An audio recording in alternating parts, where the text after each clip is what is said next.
తాకట్లో ఉన్న మీ బంగారాన్ని విడిపించి ఆ రోజు ఆన్లైన్ రేటుకి కొంటాం. Sharma gold company. నమస్కారం, నేను గీతాంజలి. ప్రేక్షకులందరికీ వినాయక చవితి శుభాకాంక్షలు. ఎంతో చక్కగా మనం వినాయక వ్రతాన్ని ఆచరిస్తూ ఉంటాం కదా వినాయక చవితి రోజున. అంటే చాలా మందికి వ్రతం ఆచరించడంలో ఎన్నో సందేహాలు ఉంటాయి. అవి చిన్న చిన్నవి, అంటే తరతరాలుగా వస్తున్న దాన్ని బట్టి, ఇంట్లో పెద్దవాళ్ళు చెప్పిన దాన్ని బట్టి చేస్తూ ఉంటారు కొంతమంది ఏ విధంగా చేయాలనే సందిగ్ధత ఎప్పుడూ ఉండనే ఉంటుంది. ప్రతిసారి ఏదో ఒక వీడియోనో లేకపోతే ఎవరినో అడగడమో చేస్తూ ఉంటాం. ఇది ఆలోచించి నాకు అనిపించింది, అందరికీ అర్థమయ్యే విధంగా, అందరికీ తెలిసే విధంగా ఆచమనం గురించి కావచ్చు, వ్రతం ఏ విధంగా చేసుకోవాలని కానీ, సంకల్పం చెప్పుకునే విధానం, ఎటువంటి అష్టోత్తరాన్ని స్వామికి చదవాలని కానీ, ఎలాంటి ప్రసాదాలు పెట్టాలి, ఇలా ఎన్నో సందేహాలు ఎప్పటికీ ఉంటాయి కదా. అవన్నీ నివృత్తి చేయటంలో భాగంగా కొన్ని వీడియోస్ ప్రత్యేకంగా మీకోసం అంటూ అందిస్తే బాగుంటుంది అనిపించింది. ఆ బొజ్జగనపయ్యలు ఆలస్యం చేయకుండా ఏర్పాట్లన్నీ చకచకా చేసుకున్నాము. మీకు ఇవాల్టి వీడియోలో నేను వివరించబోయేది ప్రత్యేకంగా ఆచమనం అసలు ఏ విధంగా చేసుకోవాలి, అలాగే సంకల్పం ఏ విధంగా చెప్పుకోవాలి, వీటి గురించి వివరించేందుకు ప్రస్తుతం మనతో పాటు ఉన్నారు ప్రముఖ జ్యోతిష్యులు బ్రహ్మశ్రీ నందిబట్ల శ్రీహరి శర్మ గురువు గారు. వారితో మాట్లాడి వినాయక వ్రతంలో ఉండేటువంటి సందేహాలను నివృత్తి చేసుకుందాం. గురువు గారు నమస్కారం అండి. వాగర్థావివ సంపృక్తౌ వాగర్థ ప్రతిపత్తయే జగదః పితరౌ వందే పార్వతీ పరమేశ్వరౌ.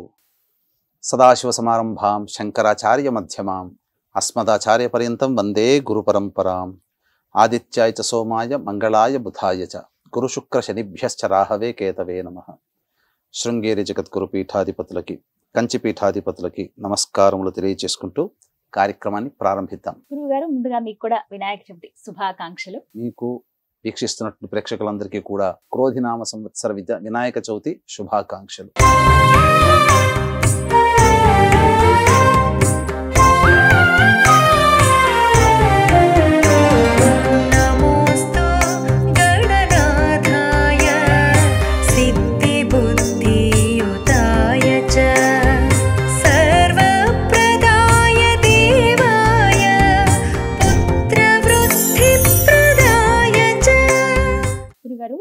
వ్రతం ఆచరించేటప్పుడన్నీ ఒక్కొక్క పద్ధతి అనేది ఉంటుంది, ఒకదాని తర్వాత ఒకటి చేయవలసి ఉంటుంది. అంటే ఇందులో చాలా మందికి సందేహాలు కూడా ఉంటాయి. ఇది తెలిసిన విధంగా చేసేస్తూ ఉంటారు, కానీ శాస్త్రోక్తంగా చేస్తేనే ఏదైనా మంచిది అనేటువంటి భావన ఉంటుంది. అందులో భాగంగా అసలు ఆచమనం అనేది ఎందుకు చేస్తారు, ఏ విధంగా చేయాలి, అలాగే సంకల్పం చెప్పుకోవాలి అని చెబుతూ ఉంటారు. సంకల్పం ఏ విధంగా చెప్పుకోవాలో కూడా వివరిస్తారా? తప్పకుండానమ్మా. వీక్షించేటువంటి ప్రేక్షకులకు కూడా చాలా మందికి అనేక సందేహాలు, అంటే సందేహం అని చెప్పాల్సిన అవసరం లేదమ్మా, ఒక విధంగా తెలియకపోవడం. పూజా విధానానికి సంబంధించినటువంటి ఆ పూజా ద్రవ్యాలు, వినాయకుని ప్రతిమ, ఇలా ఏ దేవుని పూజ చేసుకున్నట్టయితే ఆ దేవునికి సంబంధించినటువంటి విధి విధానంగా, శాస్త్ర ప్రకారంగా ఏ సామాన్లు తెచ్చుకోవాలి అన్నీ చక్కగా భక్తిగా తెచ్చుకుంటారు. కానీ ప్రారంభించేటప్పుడు పూజ ఏ విధంగా చేసుకోవాలి అనేటువంటి యొక్క భావము వచ్చేసరికి వాళ్ళు కాస్త తడబడుతుంటారు, సరిగ్గా విధానంగా శాస్త్రీయంగా చేసుకోలేకపోతారు. కాబట్టి దీన్ని దృష్టిలో పెట్టుకునే సుమన్ టీవీ తరపున మీరు చక్కగా ఈ కార్యక్రమాన్ని ఏర్పాటు చేశారు, సంప్రదించడం జరిగింది. తదనుగుణంగా కొన్ని నియమమైనటువంటి విషయాల్ని మనం ఇందులో చర్చించుకుందామమ్మా. అయితే ఇందులో భాగంగా ఆచమనము, అంటే ఏ పూజలోనైనా మొదలు ఆచమనము, తర్వాత సంకల్పము ప్రధానం. ఇంటికి బేస్మెంట్ ఎలాగో ఆ విధంగా. అయితే వీక్షించేటువంటి ప్రేక్షకులు ఈ యొక్క వీడియోని స్కిప్ చేయకుండా పూర్తిగా చక్కగా చూసుకోండి. అవసరమైతే లైక్ చేసుకొని మీ దగ్గర పెట్టుకోండి. అయితే ఇక్కడ ఏంటనంటే, ఏ మనం కార్యక్రమం చేయాలన్నా గణపతి పూజ ప్రధానంగా తప్పనిసరి. అయితే ఈ గణపతి పూజలో భాగంగానే ఆచమనం, సంకల్పం ఇవన్నీ కూడా ఉంటాయి. అసలు ఆచమనం ఎందుకు చేస్తాము అనంటే, ఈ యొక్క ఆచమనం అనేటువంటిది శరీర శుద్ధ్యర్థం కోసం మనం చేస్తుంటాం. అంటే ఇక్కడ కేశవనామాలు చెబుతారనమాట. ఇందులో ఈ కేశవనామాలు చెప్తున్నప్పుడు ఒక్కొక్క నామం చదువుతూ ఒక్కొక్క అంగాన్ని స్పృశిస్తుంటారు. సో తద్వారా ఏమవుతుంది, దేహము పవిత్రమవుతుంది. మనం ఏ పని చేయాలన్నా కానీ మనం దేహము రక్తమాంసాదులతో కూడుకున్నది కదమ్మా.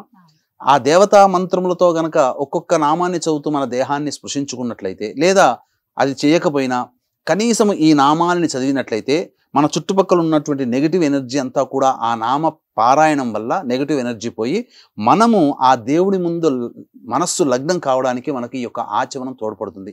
శరీరంలో మంత్రోదకంతో తీసుకున్నటువంటి తీర్థం ఏదైతే ఉంటుందో అది శరీరం అంతా కూడా వ్యాపింపచేసి సర్వవ్యాపతుడైనటువంటి ఆ విష్ణువు మన శరీరంలో ఉన్నట్టుగా భావన చేస్తూ ఆ పూజలోకి పవిత్రమైనటువంటి దేహముతో శరీరంలో అంతర్గతంగా ఉన్నటువంటి పవిత్రమైనటువంటి మనస్సుతో ఆ యొక్క దేవదేవుడి మీద మనస్సుని లగ్నం చేసుకుంటాం.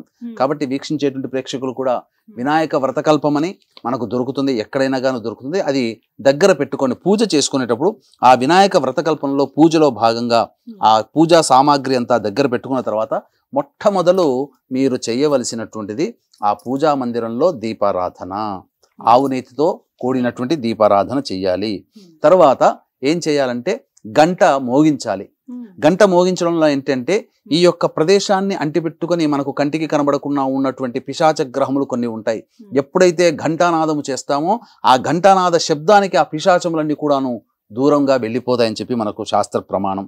తర్వాత ఇక మనము శరీరము మనం శుద్ధి చేసుకోవాలి. కాబట్టి ఎవరు తాకనటువంటిది శరీరం అంటే బావిలో ఉన్నటువంటి నీరును కానీ లేదా మోటార్ నుంచి వచ్చినటువంటి శుద్ధమైనటువంటి జలాన్ని కానీ తీసుకొని అప్పుడు మనము ఈ యొక్క శ్లోకముని చదువుకుంటూ శిరస్సును చల్లుకోవాలి. ఏమని? ఓం, ఆ కుడి చేతిలో నీళ్ళు స్పూన్ తీసుకొని దాన్ని మళ్ళీ ఎడమ చేతికి తీసుకొని ఆ స్పూన్లో నీళ్లు కుడి చేతిలో పోసుకొని శిరస్సు మీద చల్లుకోవాలమ్మా. ఓం అపవిత్ర పవిత్రోవా సర్వావస్థాంగతోపి వా యస్మరేత్ పుండరీకాక్షం సబాహ్యాభ్యంతరశుచి. ఈ విధంగా మీ శిరస్సును చల్లుకోండి. మనస్సులో పుండరీకాక్ష పుండరీకాక్ష పుండరీకాక్ష అని 3 సార్లు చల్లుకుంటే శరీరముతో చేసినటువంటి అనగా పొద్దున లేచిన దగ్గర నుంచి చేసినటువంటి కొన్ని తప్పులు ఏవైతే ఉంటాయో సాధారణమైనటువంటి అవి శరీరంకి అంటకుండా మన యొక్క శరీరము పవిత్రమవుతుంది. ఆ విధంగా మనము ఈ యొక్క మన శ్లోకం చదువుకోలేకపోయినా నిర్మలమైనటువంటి భక్తితో నీళ్లు తీసుకొని ఈ శిరస్సు మీద పుండరీకాక్ష పుండరీకాక్ష అని 3 సార్లు అనుకుంటూ చల్లుకున్నా సరిపోతుంది. ఇక గణపతిని ప్రార్థన చేసుకోవాలి. మీకు నచ్చినటువంటివి మీకు వచ్చినటువంటి గణపతి శ్లోకాన్ని మనసులో ధ్యానం చేసుకొని గణపతికి నమస్కారం చేసుకోండి. తరువాత ఇక్కడ ప్రధానంగా మనం చేయాల్సినటువంటిది సంకల్పం, భూతోచ్చాటనం. ఇక్కడ ప్రధానంగా ఆచమనం. కాబట్టి ఈ యొక్క ఆచమనంలో చేయవలసినటువంటిది మీరు పంచపాత్ర దగ్గర పెట్టుకోవాలి. కనీసము గ్లాసు ఉద్ధరిణి పళ్ళెము ఒకటి, తర్వాత కలశం ఒకటి. చాలామంది చేసే తప్పు ఏంటంటే గ్లాసు ఉద్ధరణితోనే ఆచమనం చేస్తారు, అదే గ్లాసు ఉద్ధరిని మళ్ళీ కలశ పూజ చేస్తారు. ఎందుకనంటే ఒకసారి ఆచమనం చేశామంటే ఆ గ్లాసు ఉద్ధరినిలో ఆచమనం చేస్తే ఆ గ్లాసులో ఉన్నటువంటి నీరు మనకు మళ్ళీ మిగతా దేవతా పూజలకి పనికిరాదు, మనం ఆచమనం చేయడానికి మాత్రమే ఉపయోగపడుతుంది. అందుకనే విడిగా కలశంలో నీళ్లు పెట్టుకొని ఉంచుకోమన్నారు. ఎందుకంటే కలశ పూజ చేసినప్పుడు ఆ కలశంలో ఉన్నటువంటి నీటితోనే దేవతా ఉపచారములన్నీ కూడాను చేయాలి. కాబట్టి గ్లాసు ఉద్ధరిని తీసుకొని ఆ యొక్క గ్లాసులో ఉన్నటువంటి నీటిని మీరు సేవనం చేయండి. అనగా ఇక్కడ చేయాల్సినటువంటిది, ఇక్కడ గమనించాల్సిన అంశం ఏంటంటే యజ్ఞోపవీత ధారణ ఉన్నటువంటి వ్యక్తులు అనగా మగవారు ఆచమనం చేసేటప్పుడు స్వాహా నామములు 3 సార్లు చెప్పుకోవాలి. ఇక స్త్రీలు కానీ యజ్ఞోపవీత ధారణ లేని వాళ్ళు ఎవరైనా కానీ ఇప్పుడు ఆ యొక్క నామములు ఓం, యజ్ఞోపవీత ధారణ ఉన్న మగవాళ్ళైతే ఓం కేశవాయ స్వాహ, ఓం నారాయణాయ స్వాహ, ఓం మాధవాయ స్వాహ. స్పీడ్గా ఉండకూడదు. ఆ యొక్క నామం తీసుకొని ఒకసారి మనం నీటిని తీసుకున్న తర్వాత అది మన శరీరంలోకి వెళ్ళిపోయిన తర్వాత రెండో నామం చదువుకోవాలి. అలా స్లోగా చేసుకోవాలి. స్త్రీలు అయితే యజ్ఞోపవీత ధారణ లేని వాళ్ళు స్త్రీలు ఓం కేశవాయ నమః, ఓం నారాయణాయ నమః, ఓం మాధవాయ నమః అంటూ చెప్పుకోవాలి. ఆ తర్వాత తదనంతరం కేశవనామాలు చెప్పుకోవాలి. ఓం విష్ణవే నమః, ఓం మధుసూదనాయ నమః, ఓం త్రివిక్రమాయ నమః, ఓం వామనాయ నమః, ఓం శ్రీధరాయ నమః, ఓం హృషికేశాయ నమః, ఓం పద్మనాభాయ నమః, ఓం దామోదరాయ నమః, ఓం సంకర్షణాయ నమః, ఓం వాసుదేవాయ నమః, ఓం ప్రద్యుమ్నాయ నమః, ఓం అనిరుద్ధాయ నమః, ఓం పురుషోత్తమాయ నమః, ఓం అధోక్షజాయ నమః, ఓం నారసింహాయ నమః, ఓం అచ్యుతాయ నమః, ఓం జనార్దనాయ నమః, ఓం ఉపేంద్రాయ నమః, ఓం హరయే నమః, ఓం శ్రీకృష్ణాయ నమః, ఓం శ్రీకృష్ణ పరబ్రహ్మణే నమో నమః అనేటువంటి యొక్క నామాల్ని మనం చేసుకోవాలి. తర్వాత భూతోచ్చాటనం చేయాలి. భూతోచ్చాటనం చేసేటప్పుడు మనము చెప్పవలసినటువంటి శ్లోకం ఏంటంటే, మనము అక్షితలు తీసుకుంటామా, మీరు అక్షితలు తీసుకొని ఈ యొక్క ముక్కు దగ్గర వాసన చూసినట్టుగా ఉండి ఈ యొక్క భూతోచ్చాటనంలో ఓం ఉత్తిష్టంతు భూత విశాచాః ఏతే భూమి భారకాః ఏతేషామ విరోధేన బ్రహ్మకర్మ సమారభేత్ అంటూ ఆ యొక్క వాసన అక్షితల వాసన చూసి ఎడమ వైపున వేసుకోవాలి. పురుషుడు చేస్తున్నట్టయితే పక్కన భార్య ఉంటుంది కాబట్టి భార్యకి మొత్తం కూడా ఎడమ వైపున ఆ యొక్క అక్షితలు వేయాలి. అంటే ఈ భూతోచ్చాటనం అంటే ఈ యొక్క ప్రదేశాన్ని ఆవహించుకొని కొన్ని పిశాచ గణములు అనేటువంటి ఉంటాయి. ఈ భూతోచ్చాటన ఎప్పుడైతే మనం ఈ యొక్క శ్లోకంతో చేసి అక్షితలు వెనక్కి వేస్తామో మనకు వెనక నుంచి అయినా కానీ ముందర నుంచి అయినా కానీ కీడు తలపెట్టేటువంటి అనగా విఘ్నములు కలగజేసేటువంటి స్థితిలో ఏ యొక్క పిశాచ గణములు కూడా మన దగ్గరికి ఉండవని మనకు శాస్త్రం. ఇక తరువాత ప్రాణాయామం చెయ్యాలి. ప్రాణాయామం చేసేటప్పుడు ఈ యొక్క ప్రాణాయామ మంత్రం ఉంటుంది, చూసుకోవచ్చు. ఓం భూ ఇలా మనకు మొదలుగా ఎడమ వైపు నుంచి గాలి పీల్చుకొని కుడి నాసికాన్ని మూసుకొని ఈ విధంగా మనకు ఎంత శక్తి మేర వస్తే అంత శక్తి మేర మనము ఆ యొక్క గాలిని పీల్చుకొని అక్కడ కుంభింప చేయాలి. చేసుకున్న తర్వాత అప్పుడు ఈ శ్లోకం ఓం భూ ఓం భువః ఓం సువః ఓం మహః ఓం జనః ఓం తపః ఓం సత్యం ఓం తత్సవితుర్వరేణ్యం భర్గో దేవస్య ధీమహి ధియో యో నః ప్రచోదయాత్ ఓమాపో జ్యోతిరసోమృతం బ్రహ్మభూర్భువస్సు వరోం అనుకుంటూ ఆ యొక్క మనం ఎడమ నాసిక నుంచి పీల్చుకున్నాం కదా, అప్పుడు కుడి నాసిక నుంచి మెల్లగా వదలాలి. మళ్ళీ తర్వాత మళ్ళీ ఎడమ నాసికను మూసివేసి కుడి నాసికతో మళ్ళీ గాలి పీల్చి మళ్ళీ ఇదే విధంగా చేసి మళ్ళీ ఈ యొక్క ఎడమ నాసికతో గాలిని వదలాలి. ఈ విధంగా చేసినట్లయితే శరీరములో దేవతాశక్తి ప్రవేశం చేసి మనస్సు నిర్మలమైపోయి స్వస్థత చేకూరుతుంది. దైవం మీద లగ్నం చేయడానికి మనస్సు శరీరము ఏకమై దైవం మీద లగ్నం చేయడానికి మనకు ఆధారభూతమవుతుంది. ఇక ప్రధానంగా ఇప్పుడు చెప్పుకోదగినటువంటిది సంకల్పమమ్మ. ఈ సంకల్పమే ప్రధానం. ఇంటికి బేస్మెంట్ ఎలాగో సంకల్పం అటువంటిది. ఈ సంకల్పంలోనే మనము సంబోధింపజేసే మన సంకల్పం ఏదైతే ఉంటుందో మన జీవితంలో భవిష్యత్తులో ఎలా ఉండాలి, మన కోరిక ఏంటో తెలియచేసేటువంటి ఈ యొక్క మెసెంజర్ లాంటిది ఈ యొక్క సంకల్పం అనేటువంటిది. భగవంతునికి తెలియచేసే మెసెంజర్ లాంటిదే ఈ యొక్క సంకల్పం అంటే మన కోరికను. అప్పుడు కోరికను చెప్పుకునేటప్పుడు ఈ యొక్క సంబంధించినటువంటి తిథివార నక్షత్ర యోగ కరణాలకు సంబంధించినటువంటివన్నీ కూడాను ఆ సంకల్పంలో వస్తాయి. కాబట్టి ఇక్కడ ఏం చెప్పుకోవాలంటే ఓం మమ అనుకోవాలి అందరూ కూడా. మమ ఉపాత్త ఈ యొక్క పుస్తకంలో చక్కగా వినాయక వ్రతకల్పంలో చక్కగా ఉంటుందండి. ఏ పూజ చేసినా మీరు సంకల్పం చెప్పుకునేటప్పుడు ఈ యొక్క సంకల్పం మీరు దగ్గర పెట్టుకొని ఓం మమ ఉపాత్త దురితక్షయ ద్వారా శ్రీ పరమేశ్వరముద్దిశ్య శ్రీ పరమేశ్వర ప్రీత్యర్థం శుభార్థంచ శుభే శోభనే ముహూర్తే శ్రీ మహావిష్ణోరాజ్ఞయా ప్రవర్తమానస్య అద్య బ్రహ్మణః ద్వితీయపరార్ధే శ్వేతవరాహ కల్పే వైవస్వతమన్వంతరే కలియుగే ప్రథమపాదే జంబూద్వీపే భరతవర్షే భరతఖండే మేరోః దక్షిణ దిగ్భాగే శ్రీశైలస్య ఇప్పుడు హైదరాబాదు వాయువ్య ప్రదేశంలో ఉంది శ్రీశైలాన్ని కాబట్టి మనకు జ్యోతిర్లింగం శ్రీశైలం కాబట్టి వీక్షించేటువంటి సుమన్ టీవీ ప్రేక్షకులు ఎప్పుడు ఏ విధంగా ఎక్కడైతే పూజ చేసుకుంటారో ఆ ప్రదేశము శ్రీశైలానికి ఏ దిక్కులో ఉందో ఆ దిక్కులో చెప్పుకోవాలి. గుంటూరు విజయవాడ వాళ్ళైతే శ్రీశైలస్య ఈశాన్య ప్రదేశే అని చెప్పుకుంటారు. ఇక్కడ హైదరాబాద్ కాబట్టి శ్రీశైలస్య వాయువ్య ప్రదేశే. మనకు మధ్యలో ఇక్కడ ఈ ప్రాంతంలో మీ దగ్గర చుట్టుపక్కల ఏ నది ప్రవహిస్తుందో ఆ నది పేర్లను చెప్పుకోవాలి. కాబట్టి ఇప్పుడు ఉన్నటువంటి మన హైదరాబాద్కి కృష్ణా గోదావరి ప్రవహిస్తుంది ఇరుపక్కల. కాబట్టి కృష్ణా గోదావరియోర్ మధ్య ప్రదేశే యజమానస్య స్వగృహే. మీ ఇంట్లో మీరు స్వంత గృహం అయితే మమ స్వగృహే అని చెప్పుకోవాలి. అద్దె ఇల్లు అయితే మమ ఆవాస గృహే అని చెప్పుకోవాలి. సమస్త దేవత బ్రాహ్మణ హరిహర గురుచరణ సన్నిధౌ అస్మిన్ వర్తమాన వ్యవహారిక చాంద్రమానేన ప్రభవాది 6 సంవత్సరాణం మధ్యే స్వస్తి శ్రీ క్రోధినామ సంవత్సరే దక్షిణాయనే వర్ష ఋతౌ భాద్రపద మాసే శుక్లపక్షే చతుర్థ్యాం తిథౌ వాసరః.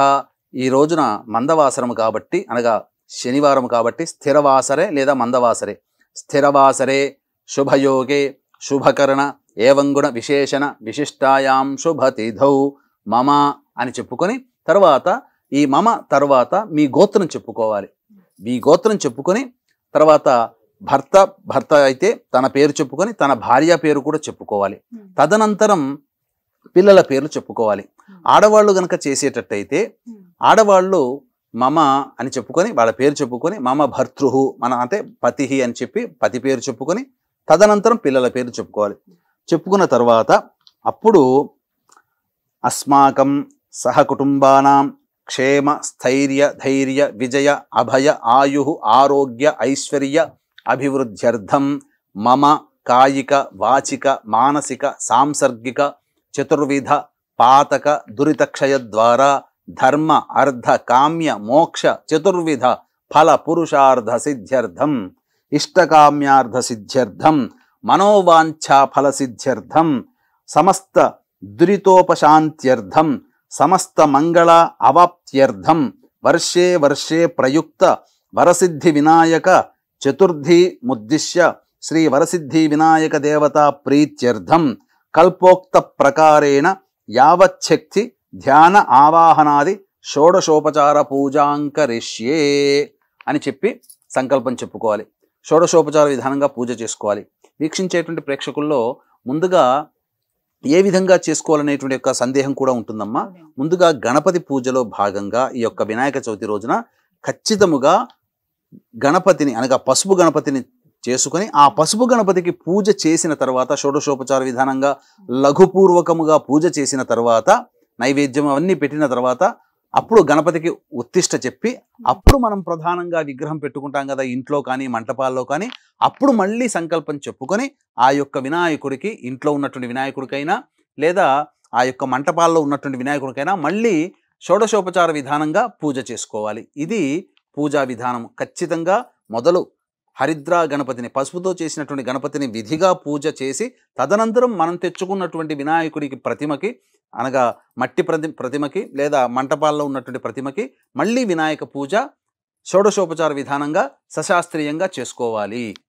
ఈ విధంగా ఆచమనం, అదే విధంగా సంకల్పం చెప్పుకోవాలండి. చాలా చక్కగా వివరించారు గురువుగారు. చాలా మందికి ఇవే సందేహాలు ఉంటాయి. ముందుగా మీరు అన్నారు బేస్మెంట్, ఇవి ప్రధానంగా తెలిస్తే తర్వాత చేసే పూజ అనేది ఖచ్చితంగా ఒకదాని వెంట ఒకటే సులభంగా అలా జరిగిపోతుంది. ఆ స్వామి జరిపించుకుంటాడని చాలా చక్కగా వివరించారు గురువుగారు. ధన్యవాదాలండి. సర్వం శ్రీ ఉమామహేశ్వర పరబ్రహ్మార్పణమస్తు. విన్నారు కదా, ఆచమనం ఎలా చేయాలి, అలాగే సంకల్పం ఏ విధంగా చెప్పుకోవాలో ఈ వినాయక చవితి పూజలో తెలుసుకున్నారు కదా. అలాగే మరిన్ని వీడియోలు కూడా ఉన్నాయండి, అవి కూడా మీకు అందించే ప్రయత్నం చేస్తున్నాము. అవి కూడా తప్పకుండా చూడండి. ఏమిటి అంటే అష్టోత్తరం ఏ విధంగా చేయాలి కావచ్చు, దాంతోపాటుగా మనకి చాలా సందేహాలు ఉంటాయి, అవి నివృత్తి చేసే విధంగా కూడా ఎన్నో సందేహాలు మనందరికీ కలిగేటువంటివి అయ్యగారు ముందుంచాను, వారు కూడా వివరించి చెప్పారు.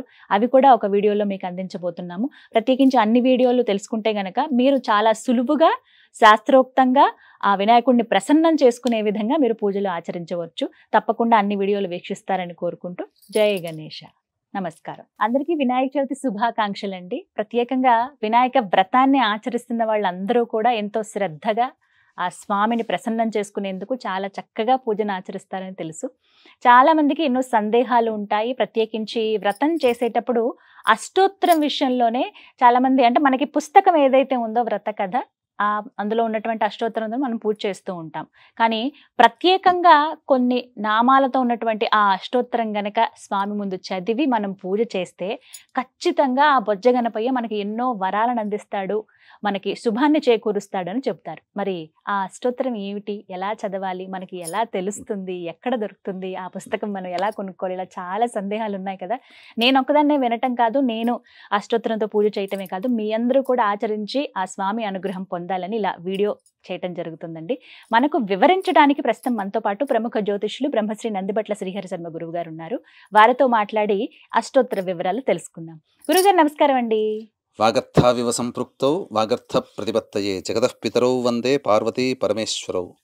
సదాశివ సమారంభాం శంకరాచార్య మధ్యమాం అస్మదాచార్య పర్యంతం వందే గురు పరంపరాం. ఆదిత్యాయ చ సోమాయ మంగళాయ బుధాయ చ గురుశుక్ర శనిభ్యశ్చ రాహవే కేతవే నమః. శృంగేరి జగద్గురు పీఠాధిపతులకి, కంచి పీఠాధిపతులకి నమస్కారములు తెలియజేసుకుంటూ కార్యక్రమాన్ని ప్రారంభిద్దాం. గురుగారు, అష్టోత్తరం ఆ 108 నామాలు, వాటితోటి పూజ చేయటం అనేది సర్వసాధారణంగా మేము చేసేది ప్రతి సంవత్సరం. అంటే మాకు ఆ పుస్తకంలో ఉంటుందండి, ఆ నామాల వరకు మాత్రమే అష్టోత్తరం చేస్తాం. కానీ మీరు అన్నారు కొన్ని ప్రత్యేకమైనటువంటి నామాలు ఉన్నాయి, స్వామి శీఘ్రంగా వరాలను అందిస్తాడు ఆ నామాలతో గనక పూజ చేస్తే, ఆ అష్టోత్తరంతో పూజ చేస్తే అని చెప్పారు. అదేంటో వివరిస్తారా ప్రేక్షకులకు? గణపతికి సంబంధించినటువంటి ఒక ప్రత్యేకమైనటువంటి అష్టోత్తరం ఉందమ్మా. వీక్షించేటువంటి సుమన్ టీవీ ప్రేక్షకులు కూడా గమనించాల్సిన అంశం ఏంటంటే, మనం ఈ యొక్క గణపతికి సంబంధించినటువంటి వినాయక వ్రతకల్పం అనేటువంటిది మనం పుస్తకం తెచ్చుకొని ఉంటాం. ఈ యొక్క పుస్తకంలో అష్టోత్తరం ఉంటుంది. ఈ అష్టోత్తరంకి అంటే దేవత ఉపాసనలో భాగంగా షోడశోపచార విధానంగా మనం పూజ చేస్తాం. ఆ పూజలో ప్రధానమైనటువంటిది అంగభూతంగా జరిగేటువంటి వాటిలో అష్టోత్తరమే చాలా ప్రధానమైనది, గుండెకాయ లాంటిది. ఎందుకంటే ఆచమనము, సంకల్పము, ఆవాహనము, తర్వాత ప్రాణప్రతిష్ఠ, స్నానము, వస్త్రము, యజ్ఞోపవీతము, గంధము, అలంకరణము ఇవన్నీ కూడా సాధారణంగా చేసేదే. కానీ ఏ దేవుని కోసమైతే మనం పూజ చేస్తున్నామో ఆ దేవుణ్ణి ప్రసన్నం చేసుకోవడం కోసం ఆ దేవుణ్ణి వివిధ నామాలతో అర్చన చేసి ఆ దేవుణ్ణి ప్రసన్నతని పొంది ఆ దేవుడికి ఇష్టమైనటువంటి నైవేద్యము, అలాగే ఇవన్నీ ధూపదీప నైవేద్యాలు ఇచ్చి తాంబూలం ఇచ్చి ప్రసన్నం చేసుకుంటాం. ఈ ప్రసన్నత, దేవతా ప్రసన్నత విభాగంలో చేసే షోడశోపచార పూజలలో అష్టోత్తర పూజ ప్రధాన భూమిక పోషిస్తుంది. కాబట్టి గణపతికి మనం సాధారణంగా బయట దొరికేటువంటి పుస్తకాల్లో కానీ ఇంకెక్కడైనా కానీ గణపతి అష్టోత్తరం ఉంటుంది, సాధారణం అది. అది కూడా చేసుకోవచ్చు. కానీ వీక్షించేటువంటి మన సుమన్ టీవీ ప్రేక్షకులకు ప్రత్యేకంగా గణపతికి సంబంధించినటువంటిది గకార అష్టోత్తరం అనేటువంటిది ఉంది. గకార అష్టోత్తరం. గకార అష్టోత్తరం అంటే గణపతి యొక్క ప్రధానంగా ఏంటంటే గణపతి గా అనే అక్షరానికి అధిపతి. ఓం గం గణపతయే నమః అనేది కూడా ఒక మూల మంత్రమే చాలు. ఓం గం గణపతయే నమః, గణపతయే నమః అంటే గణాలకి అధిపతి. అటువంటి గణాలకి అధిపతి అయినటువంటి ఆ యొక్క గణపతిని ప్రతి నామము కూడా ఒక్కొక్క నామము గా అనే అక్షరంతో ప్రారంభమవుతుంది. కాబట్టి ప్రతి నామము కూడా గా గా గా గా ఆ విధంగా 108 గకార అష్టోత్తర నామాలతో పూజ చేసుకున్నట్లయితే తప్పకుండా ఆ గణపతి యొక్క అనుగ్రహం సంపూర్ణంగా కలుగుతుంది. నామాల్ని చాలా చక్కగా నిదానముగా మీకు తెలియజేస్తాను. చక్కగా ఆ నామాల్ని ఒక్కొక్క నామం వింటూ మీ దగ్గర ఉన్నటువంటి గరికలతో కానీ 21 పత్రాలతో కానీ స్వామివారికి ఇష్టమైనటువంటిది దానిమ్మ పూలు. దానిమ్మ పూలు గనక సంపాదించుకొని అష్టోత్తర పూజలో భాగంగా దానిమ్మ పూలతో గనక పూజ చేసినట్లయితే గణపతి చాలా సంతృష్టి పడతాడు. అయితే వీక్షించేటువంటి సుమన్ టీవీ ప్రేక్షకులకు కూడా ఒక ముఖ్య గమనిక, అందరికీ కూడాను దైవానుగ్రహం అందరికీ అందించాలనేటువంటి ఒక సదుద్దేశంతో ఈ యొక్క దసరా శరన్నవరాత్రుల సందర్భంగా సంవత్సరం పాటు మీ కుటుంబ సభ్యుల అందరి గోత్రనామాదులతో ప్రతి నెల ఒక పుణ్యతిథి రోజున ఏకాదశి కానీ, పౌర్ణమి కానీ, మాస శివరాత్రి కానీ ఆ యొక్క పుణ్యతిథి రోజున మృత్యుంజయ హోమం అనేటువంటిది ప్రధానంగా జరుగుతుంది. అంటే ఎందుకు చేయిస్తున్నామనంటే కరోనా ముందు ఎలా ఉన్నా కరోనా తర్వాత అందరికీ ఆరోగ్యం మీద శ్రద్ధ పెరిగింది. ప్రతి మానవుడికి కూడాను జీవితంలో గండ దోషాలు అనేటువంటివి ఉంటాయి. ఆ గండ దోషాలు తొలగిపోవాలి. అలాగే ప్రతి వ్యక్తి కూడాను తన పుట్టిన నెలలో ఒక్కసారైనా, సంవత్సరానికి ఒక్కసారైనా కానీ మృత్యుంజయ హోమం చేసుకోవాలి. కాబట్టి ప్రతి నెల మన ఆధ్వర్యంలో మృత్యుంజయ హోమము, అలాగే వృషభ, మిథున, కర్కాటక, సింహతుల, వృశ్చిక, మకర, కుంభమీన రాశుల్లో జన్మించిన వారికి శనిదోష నివారణార్థమే శనిదోష నివారణ హోమాలు. ఇక మనిషికి సాధారణంగా విద్య, వివాహ, ఉద్యోగ, దాంపత్య, అనారోగ్య సమస్యలు అనేటువంటివి ఉంటాయి. కాబట్టి ఈ సమస్యల నివారణకి 18 రకాల హోమాలు ప్రతి నెల మీ కుటుంబ సభ్యుల అందరి గోతనామాలతో చేయించడం జరుగుతుంది. అతి సామాన్య మానవుడు కూడా పాల్గొనే విధంగా రూపకల్పన చేయడం జరిగింది. అవకాశం ఉన్నవాళ్ళు ఈ కార్యక్రమం తదనంతరం కాంటాక్ట్ చేసి పూర్తి వివరాలు తెలుసుకోవచ్చు. ప్రతి నెల మీకు వీడియో వస్తుంది. తదనుగుణంగా చక్కగా మీకు ఈ సంవత్సరం పాటు మీ యొక్క గోతనామాలతో పూజ జరుగుతుందని చెప్పవచ్చు. ఇక ఇంతకుముందు మనము చెప్పి ఉన్నట్టుగా గణపతికి ప్రత్యేకించి గకార అష్టోత్తర పూజ అనేటువంటిది ప్రారంభం చేసుకుందాం.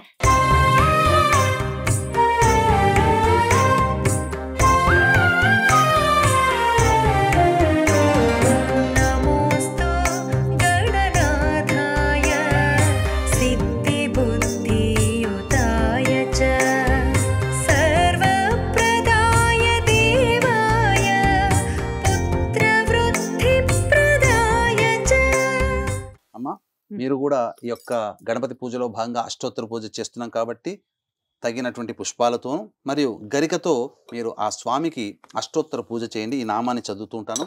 గకారముతో గా అనే అక్షరముతో 108 నామాలు ఉన్నాయి. దీన్నే గణపతి గకారక అష్టోత్తర పూజ అని అంటారు. చక్కగా వినండి.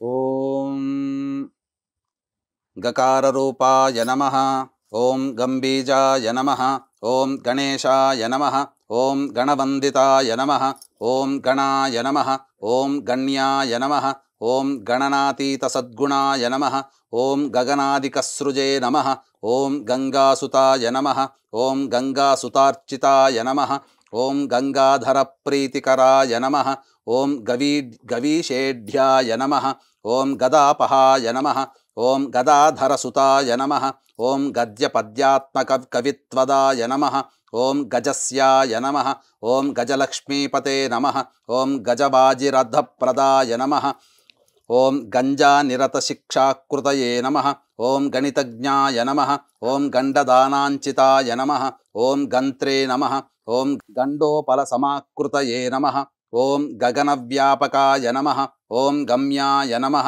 ఓం గమనాదివివర్జితాయ నమః ఓం గండదోషహరాయ నమః ఓం గండభ్రమద్భ్రమరకుండలాయ నమః ఓం గతాగతజ్ఞాయ నమః ఓం గతిదాయ నమః ఓం గతమృత్యవే నమః ఓం గతోద్భవాయ నమః ఓం గంధప్రియాయ నమః ఓం గంధవాహాయ నమః ఓం గంధసింధురబృందగాయ నమః ఓం గంధాదిపూజితాయ నమః ఓం గవ్యభోక్త్రే నమః ఓం గర్గాదిసన్నుతాయ నమః ఓం గరిష్ఠాయ నమః ఓం గరభిదే నమః ఓం గర్వహరాయ నమః ఓం గరళిభూషణాయ నమః ఓం గవిష్ఠాయ నమః ఓం గర్జితారావాయ నమః ఓం గంభీరహృదయాయ నమః ఓం గదినే నమః ఓం గలత్కుష్ఠహరాయ నమః ఓం గర్భప్రదాయ నమః ఓం గర్భార్భరక్షకాయ నమః ఓం గర్భాధారాయ నమః ఓం గర్భవాసి శిశుజ్ఞానప్రదాయ నమః ఓం గరుత్మత్తుల్యజవనాయ నమః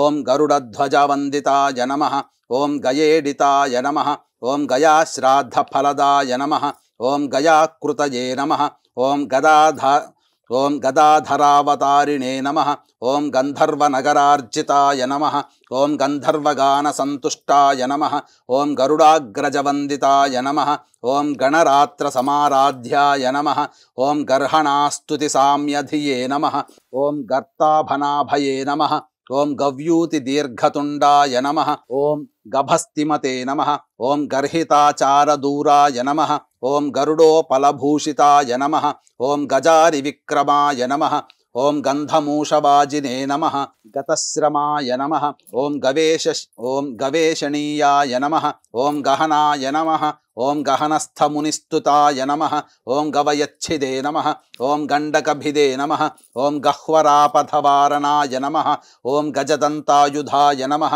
ఓం గర్జద్రిపుఘ్నాయ నమః ఓం గజకర్ణికాయ నమః ఓం గజచర్మామయచ్ఛేత్రే నమః ఓం గణాధ్యక్షాయ నమః ఓం గణార్చితాయ నమః ఓం గణికానర్తనప్రీతాయ నమః ఓం గచ్చతే నమః ఓం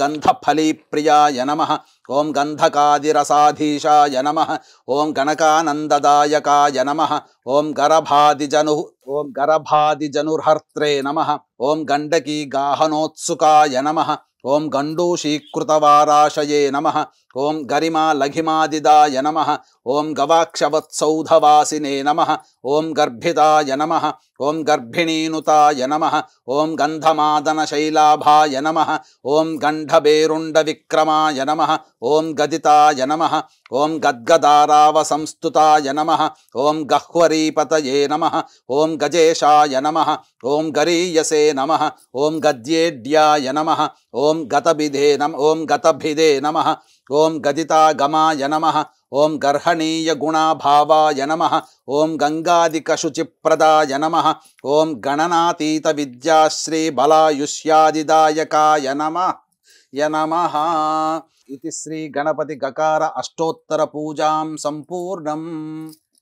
తదనంతరం ధూపదీప నైవేద్యములు మరియు మంత్రపుష్పము ఇచ్చి ప్రదక్షిణ చేసి ఆ విధంగా ఆ యొక్క గణపతి పూజ చేసుకోవచ్చు. ఈ విధంగా గకారంతో అన్ని కూడా గాతోనే ప్రారంభమయ్యాయి. మొత్తం గాతోనే, ఎందుకంటే ఇది విశేషమైనటువంటిదమ్మా. ఇది మనకు సాధారణంగా ఎక్కడ కూడా లభించదు.